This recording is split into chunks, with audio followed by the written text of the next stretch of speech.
Labdien, jaunieši! Šodien mēs esam tādā raidījumā kā TV Starks. Mēs jums pastāstīsim, kādam ir jābūt īstam latvietim ziemā. Un tāpēc man šodien šeit ir mans studijas viesis Jānis. Labdien, Jāni! Sakiet, kādam ir jābūt īstam latvietim? Nu, pirmām kārtām īsti ierieši spēlās arī ziemā, jā? Īstveči nevajag, īstveči raud slēpus. Piemēram, mans vectēvs peldēja pat ar roņiem, jā? Tāda problēma, ka mums ir ziema, un citreiz jūra aizsalst, un tad nav kur peldēt.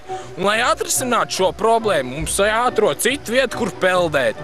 Un galā, kad Latvija iestājās Eiropas Savienībā 2004. gadā, mums vispār aizliedz peldēt, jo tur Eiropas Savienība savām direktīvām mums teica, ka mēs nedrīkstam peldēt un nedrīkstam, jo kad mēs peldam, tad mums bieži reņģis sapeld apakšbiksēs un mums ir lieka nozeja, lieka skotas nozejotas.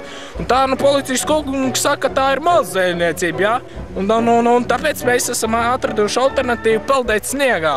Un īstveči pēc peldas sniegā nekad nesaslims, ja kas, jo īstveči rūpējas par savu veselību. Īstveči, lai nesaukstātos, uzvalk cepuru. Un tad mēs ejam peldēt.